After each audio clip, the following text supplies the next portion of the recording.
দরজা খোলো, আমি বিহান। আজকের এপিসোডে যা হলো তা সত্যিই কেউ আশা করেনি। কম্পাসের এক নিখুঁত ফাঁদে সম্পূর্ণভাবে নাজেহাল হয়ে গেল মোনা। আর সবশেষে বিহানের এক সিদ্ধান্ত পুরো বাড়ির পরিস্থিতি বদলে দিল। আপনারা দেখছেন আজকের এপিসোড রিভিউ, আর আজ আলোচনা করব জনপ্রিয় ধারাবাহিক কম্পাসের এক দারুণ ধামাকাদার পর্ব। চলুন শুরু করি। শুরু থেকেই আজকের পর্বে দেখা গেছে কম্পাসের বুদ্ধির খেলা, একটা পরিকল্পিত নাটক। কিন্তু সেই নাটকের পরিচালক ছিল কম্পাস নিজেই। সে কঙ্কাল নিয়ে গিয়ে মোনার ঘরে রেখে দেয়। তারপর শুরু হয় ধোঁয়ার রহস্যময় খেলা। পুরো পরিবেশ এমনভাবে তৈরি করা হয় যেন সত্যি ভয়ঙ্কর কিছু ঘটছে। কিন্তু আসল টুইস্টটা আসে তখনই যখন মোনা নিজেই চোখের পট্টি খুলে ফেলে এবং চিৎকার শুরু করে দেয়। ঠিক সেই মুহূর্তে ঘরে ঢুকে পড়ে বিহান, মাহি আর অরিন। আর সেখানেই মোনার এতদিনের নাটক ধরা পড়ে যায়। বিহানের চোখে স্পষ্ট হতাশা, রাগ আর প্রতারণার কষ্ট।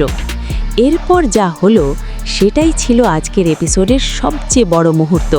বিহান এক মুহূর্ত দেরি না করে মোনাকে টেনে বাড়ির বাইরে বের করে দেয়। সেনাপতিকে বলে দেয়, তোমার বন্ধুকে পৌঁছে দিয়ে আসো। মোনা শেষ পর্যন্ত কান্নায় ভেঙে পড়ে আর অপমানিত অবস্থায় বাড়ি ছাড়তে বাধ্য হয়। তবে একটা বিষয় চোখে লেগেছে, এত বড় এক্সপোজের দৃশ্যে সিনিয়র সদস্যদের উপস্থিতি থাকলে দৃশ্যটা আরও শক্তিশালী হতে পারত। এবার আসি ডিকে ট্র্যাকে। ডিকে আজও কম্পাসের মায়ের কাছে পৌঁছাতে পারেনি, শুধু বেল বাজিয়ে ফিরে গেছে। কিন্তু এই ছোট্ট ঘটনাই তৈরি করেছে নতুন সাসপেন্স। কারণ ঠিক তখনই কম্পাসের হাতের ঘড়িতে বেজে ওঠে ডেঞ্জার অ্যালার্ম। এর মানে সামনে আসছে বড় সংঘর্ষ।